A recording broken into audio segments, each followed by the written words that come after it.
연대기 성경강좌 초급 제127강 강의를 시작하겠습니다. 예레미야서 1장에서 5장까지 내용을 함께 정리하겠습니다. 먼저 예레미야서에 대해서 말씀을 드리면 주제는 하나님의 심판과 구원의 약속입니다. 그리고 기록자는 예레미야인데 요시야, 요아스, 요야김, 요야킨, 시드기야가 통치하던 시대에 예언한 선지자입니다. 기록 연대는 주전 627년에서 586년경. 기록 목적은 남유다가 망해서 바벨론으로 끌려가 70년 동안 포로 생활하게 될 것을 알려주기 위해서 기록을 했고요. 하나님께서 백성을 사랑하신다는 사실을 알려주기 위해서 기록하고 있습니다. 내용을 분해하면 첫 번째 파트는 1장입니다. 예레미야가 소명받은 장이 되죠.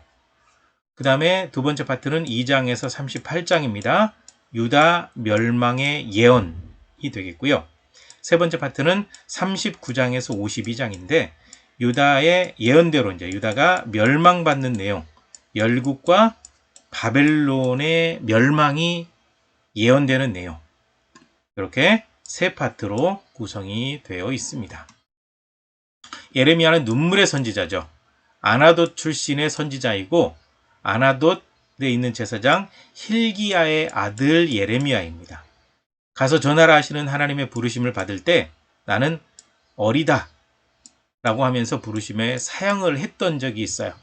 왜냐 하나님께서는 어린 사람을 세워서 어려운 시절에 말씀을 전하게 하셨습니다. 하나님께서 예레미야를 부르신 거죠. 시대적인 배경을 보시게 되면 예레미야는 BC 609년 요시야 왕 13년의 선지자로 부름을 받았습니다. 당시에 니느웨는 함락되었고 바벨론에 의해서 망했죠. 이집트가 아수르를 도우려고 북진할 때 요시야 왕이 저지하러 나갔다가 죽임당했어요. 8살의 왕이 되어서 31년 동안 통치하고 39살에 이집트 왕에게 이제 죽임을 당하게 된 거예요. 요시야 왕이. 그래서 예레미야가 매우 크게 슬퍼서 애가를 지었죠. 바벨론은 강대국이 되어가고 하나님의 진노로 유다는 바벨론에 심판받게 된 아주 극한 상황에서 부르심을 받았습니다. 요시야 왕 때부터 시드기야 왕 때까지 예언 활동을 하게 된 것입니다. 그래서 예레미야가 활동한 시대를 보시면 바로 여기 요시야부터 시드기야까지 시대가 되겠습니다. 주요 내용들을 보시게 되면 자기 백성의 죄를 고발하고 심판을 선포하지 않으면 안 되는 비극적인 사명을 담당해야 되는 예레미야입니다. 그래서 유다는 바벨론에 의해 멸망받고 70년 후에 귀환한다. 그래서 예레미야의 예언대로 이루어진 사건이 포로로 잡혀갔다 돌아온 사건이죠. 그 다음에 이방 나라들의 멸망을 예언하죠. 그리고 끝까지 배역하는 유다와 거짓 선지자들의 심판을 예언하고 있습니다. 메시아에 대한 예언들, 새 언약 등등이 예언되어 있습니다. 하나님께서는 예레미야를 통해서 이스라엘과 유다 집에 새 언약을 세우시겠다고 약속하셨죠. 자, 예레미야서 1장 내용을 보시게 되면 예레미야의 사회 기간이 먼저 나옵니다. 베냐민 땅 아나돗의 제사장 중 힐기야의 아들 예레미야. 이 사람이 이제 예언을 하게 된 거죠. 유다 왕 요시야가 다스린 지 13년에 하나님의 말씀이 예레미야에게 임하게 되었습니다. 그래서 요시야, 요야김, 요야킨, 시드기야 11년 말까지 이렇게 예언을 했죠. 그래서 5월에 예루살렘이 사로잡혀 가기까지 예언을 했다라고 기록이 되어 있습니다. 그리고 이제 예레미야가 하나님의 부르심을 받았죠. 하나님께서 모태 짓기 전에 알았고 배에서 나오기 전에 특별히 구별했다라고 말씀하셨습니다. 여러 나라의 선지자로 세우신다라는 거죠. 그랬더니 예레미야는 슬픕니다. 하나님, 나는 아이라 말할 줄 알지 못합니다. 이때 하나님께서 말씀하시기를 아이라 말하지 말고 내가 보내는 곳에 가서 명령을 전하도록 해라. 그리고 여호와께서 손을 입에 대시면서 내가 내 말을 네 입에 두었다라고 말씀하셨죠. 또 너를 여러 나라와 여러 왕국 위에 세웠다. 여러 나라와 여러 왕국의 미래를 예언할 예언자로 세웠다라고 말씀하신 거죠. 그리고 이제 살구나무 가지와 끓는 가마 환상을 보는데요. 살구나무 가지는 하나님께서 말씀하신 대로 하나님께서 이제 예언하신 거죠. 그러니까 이 선지자로 하여금 예언하게 하신 거죠. 그래서 그 모든 말씀대로 하신다라는 의미가 거기에 담겨 있고, 그 다음에 끓는 가마는 북방에서 오는 침공자, 바벨론의 침공을 의미하고 있습니다. 이거 읽어보시면 이해하실 겁니다. 그 다음에 유다의 제약을 징계하는 심판이 임할 것을 예고하고 있습니다. 하나님께서 그렇게 예언하라고 하신 거죠. 네, 아나돗 지역은 바로 여기를 얘기하고 있습니다. 베냐민 땅이죠. 살구나무는 한번 살구나무를 가져와 봤어요. 열매 있는 거 가져와 봤고요. 그 다음에 2장의 내용을 보시게 되면 예루살렘의 사랑을 기억하시는 하나님입니다. 하나님의 말씀이 네가 청년 때의 인애와 내 신혼 때의 사랑을 기억한다고 하시죠. 이스라엘은 여호와의 성물. 그래서 삼키는 자는 모두 벌을 받아 재앙을 받게 된다. 그래서 이스라엘이 그만큼 소중하기 때문에 지켜주겠다라는 거예요. 그리고 처음 이집트에서 이제 출애굽해서 가나안 땅에 들어갔을 때 믿음을 잘 지켰던 그 모습을 하나님께서 기억하시는 거예요. 그 사랑을 기억하신다라는 거죠. 그 다음에 하나님을 멀리한 선조들에 대한 얘기가 나오죠. 야곱의 집과 이스라엘의 조상들이 하나님을 멀리하고 우상을 섬겼다.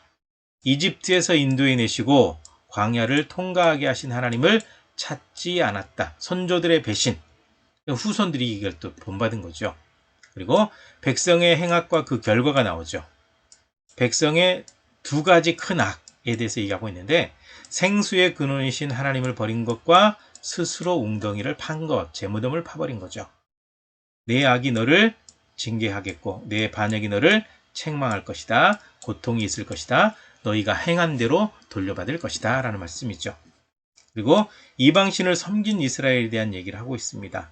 모든 높은 산 위에서와 모든 푸른 나무 아래에서 행음했다라고 할 때 이 행음은 우상 숭배를 얘기하고 있습니다.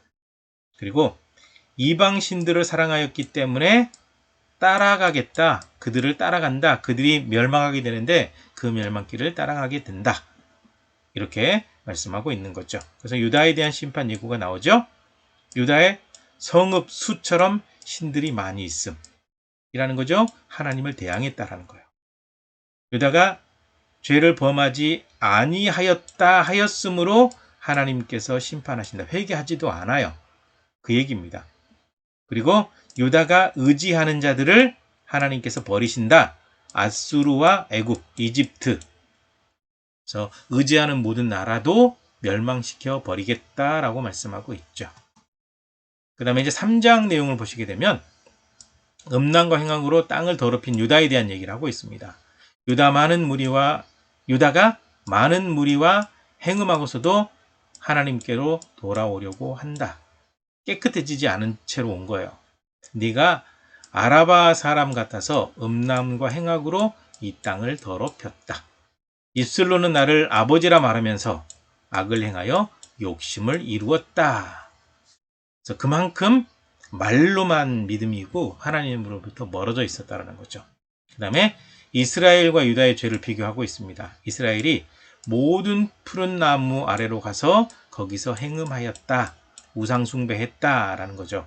하나님께 돌아오라고 이제 하나님께서 말씀하신 거죠. 나에게 돌아와라. 그래서 하나님께 돌아오라고 말했지만 돌아오지 않았습니다.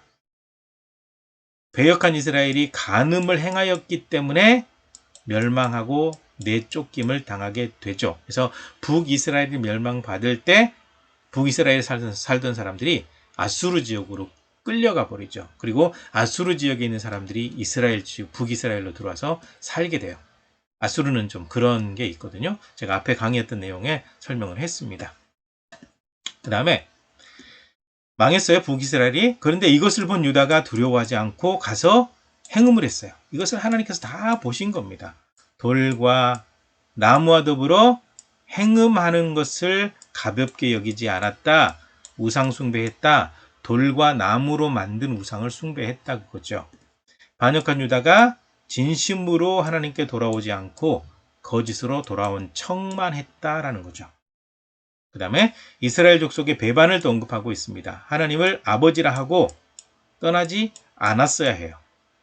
근데 하나님을 속이고 떠나서 하나님을 잊어버렸죠. 이스라엘 족속이 그랬다라는 겁니다. 그 다음에 진실한 회개를 촉구하는 내용이 나와요. 긴 거를 굉장히 짧게 정리해 놨습니다. 하나님께서 배역한 자식들에게, 이스라엘 백성들, 유다 백성들에게 돌아오라고 하셨습니다. 하나님의 목소리에 순종하지 않았다는 그 사실에 대해서, 그 죄에 대해서 회개하라고 하셨습니다. 그러니까 지금이라도 회개하면 하나님께서는 용서하실 마음이 있으시다고 예레미야를 통해서 말씀하신 거죠. 그 다음에 4장의 내용을 보시게 되면 하나님께 돌아오라고 하셨습니다. 이스라엘에게 돌아오려거든 가증한 것을 버리고 돌아오라고 하셨어요.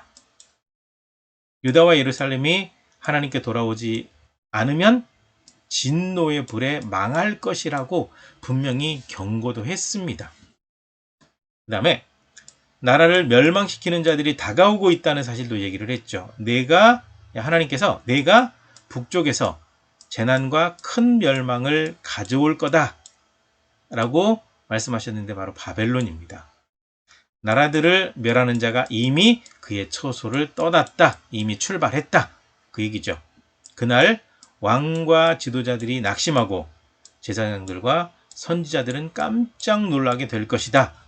멸망받을 때 그런 일이 벌어진다라는 거죠. 그 다음에 백성을 심판하시는 하나님에 대한 얘기가 나오죠. 광야에서 오는 뜨거운 바람보다 더 강한 바람으로 심판하신다. 하나님을 거역하였기 때문에 대적이 애워싸게 된다. 포위하게 된다. 백성들이 악하기 때문에 그 행위가 이 일들을 부르게 하였다. 즉 하나님의 심판을 자초했다라는 거죠. 그리고 이제 예레미야가 탄식합니다. 백성이 어리석고 무지해서 듣지 않아요. 그러니까 예레미야가 굉장히 마음이 아파서 탄식하죠. 아주 울어요. 그래서 눈물의 선지자입니다. 그 다음에 심판으로 황폐하게 될 것을 예언하고 있습니다. 땅이 혼돈하고 공허하며 창조되기 이전에 완전히 그 대혼돈 상태, 그렇게 된다라는 거죠. 하늘에는 빛이 없을 것이다. 각 성읍이 버림당해 사는 사람이 없고 고통으로 부르짖는 소리가 넘치게 될 것이다. 라고 예언을 하고 있습니다. 그 다음에 예레미야서 5장입니다. 예루살렘의 죄를 언급하고 있죠. 예루살렘이 얼마나 악을 행했냐? 그 지역에 정의를 행하며 진리를 구하는 자가 있으면 용서하려고 했는데 없어요. 하나님의 살아계심을 두고 맹세할지라도 사실상은 거짓맹세, 하나님의 이름으로 거짓맹세한 겁니다. 미천하고 어리석고 여호와의 길 하나님의 법을 알지 못해요. 그들이 허물이 많고 반역이 심해요. 계속 하나님 버리고 하나님부터 멀어졌다라는 거죠. 하나님을 버리고 신이 아닌 것을 의지하기 때문에 용서하지 않겠다라고 말씀하고 있죠. 그리고 백성을 버리시는 하나님에 대해서 언급하고 있습니다. 이스라엘 집과 유다의 집이 하나님을 심하게 반역했다. 여호와를 인정하지 않고 또 하나님이 계시지 않기 때문에 재앙이 임하지 않는다고 말을 해요. 완전히 이 악하게 하나님을 없는 것처럼 부인하는 악한 말을 한 거죠. 그래서 하나님께서 한 나라를 먼 곳에서 그들에게 오게 하신다라는 거죠. 진멸하지는 않겠지만 이방 땅으로 보내신다라는 겁니다. 이제 뒤에 예언에 나오겠지만 바벨론 포로로 잡혀간 사람들은 멸망받으려고 잡혀간 게 아니라 다시 돌아와서 재건할 사람들, 믿음을 가지고 있어서 보호해야 될 사람들을 이방 땅으로 보내는 거예요. 그래서 다 죽지 않고 믿음을 가진 사람들이 있기 때문에 진멸하지는 않아요. 그리고 그들을 이방 땅으로 보낸다라고 말씀하신 거죠.